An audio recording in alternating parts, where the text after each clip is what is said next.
I'm Chris Bowers, I'm British. I first went to Wimbledon at the age of 15 and I've been covering tennis, well, for about 30 years really.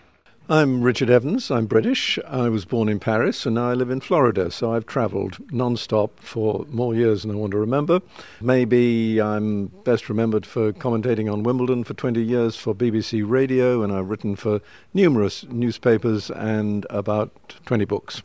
I'm Craig Gabriel. I'm from Australia and I've been covering tennis, I hate to think back, gives my age away, but since 1981 was the first time I actually spoke of and broadcasted tennis. What defines me as a tennis media person, I think it's just the love of the game and to be able to see unbelievable athletes in action producing glorious tennis.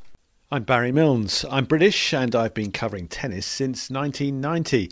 I first commentated on the sport at Wimbledon back then and every year since, and I was lucky enough to work for the BBC World Service for many years on radio.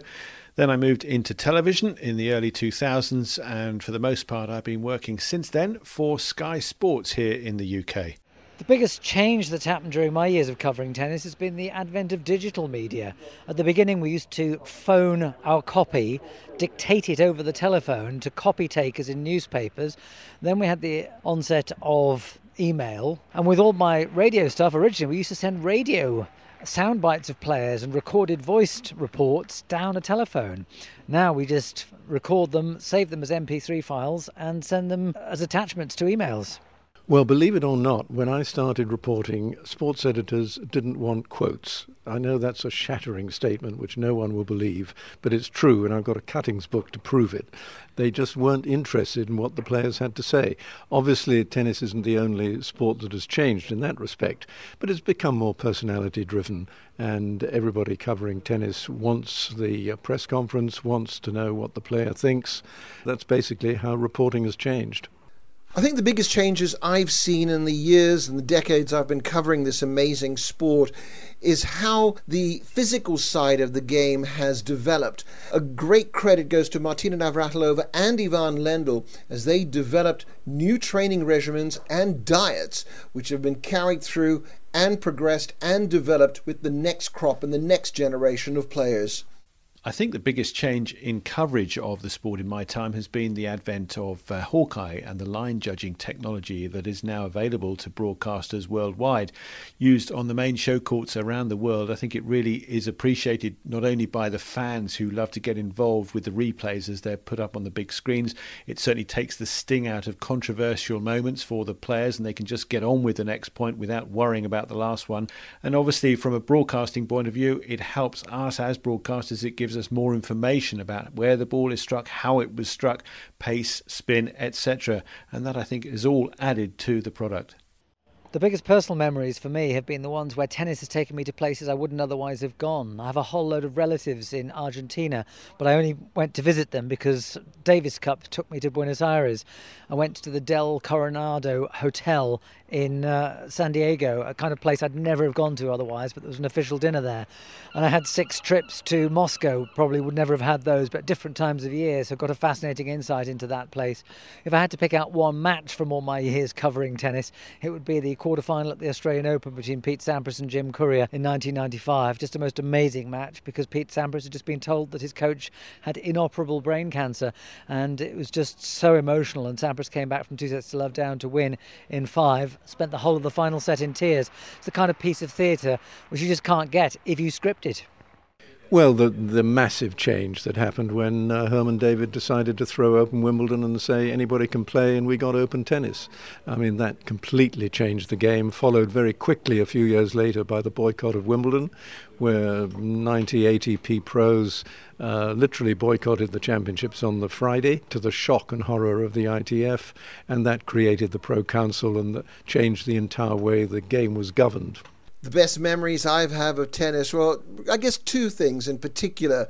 What I call the 24 hours of tennis from the Australian Open a number of years ago, when play continued all night and didn't finish till like 4 or 5 in the morning. I remember leaving Melbourne Park, walking back to my hotel, showering, freshening up, changing clothes and walking straight back to the tennis stadium. And the other point that really sticks in my mind was that weekend at the French French Open in 1999 when Steffi Graf won the women's championship over Martina Hingis in a very dramatic final, and Andre Agassi came back from 2-0 down to beat Andrei Medvedev in the men's final and become the first man since Rod Laver to win a career slam. I'll try and cram in 3 highlights to the past 30 years for me. 1991 Davis Cup final, France winning the title for the first time in 59 years. The whole stadium rocked, as did my commentary box. 1999 when Andre Agassi finally won the French Open at Roland Garros. It was the first major he should have won. It was the last one he actually did win to complete his collection, and it was such an emotional day. And also, I would say, absolute highlight has to be 2013, the Wimbledon men's singles final, and I sat that day as a fan behind the Royal Box and watched Andy Murray become the first British men's champion since Fred Perry some 77 years before. It was absolutely spine-tingling. In terms of the future of tennis, where we go from here after the big four retire, well, I do worry a little bit because I think that there's so much contrast in styles among the big four, and I'm not sure that we're going to get quite the same contrast for the next generation. But I'm pleased to see players like Dominic Thiem with his single-handed backhand and the flashing game of Denis Shapovalov coming through. So hopefully, when players are fully formed, we will have the variety in the next generation of tennis that I fear we might be losing when the likes of Federer, Nadal, Djokovic and Murray and Wawrinka are no longer at the very top. Well, we've had this incredible era of the big four, and obviously that can't go on. Although we keep saying that, and so far it still goes on. But I think just to the rescue, like the cavalry coming over the hill, we do have the next generation, and they are good. I think Sasha Zverev and young Fritz from America and Chorich and Nick Kyrgios and Kokkinakis, you're going to get some champions out of that group. And in a few years, it'll maybe 3 or 4, we'll be talking about a completely different top 10. The biggest challenges for tennis for the future? Well, in fact, I think it's a challenge for the sport right now, and that's the time that's wasted during the matches. People want to see things happening quickly, and I think players take way too much time and waste too much time when they walk onto a court to get ready, during matches, things like that. And I think that's what needs to be stamped out. I think that's a big challenge and a big question mark for the sport. I've always loved the great history and traditions of this sport.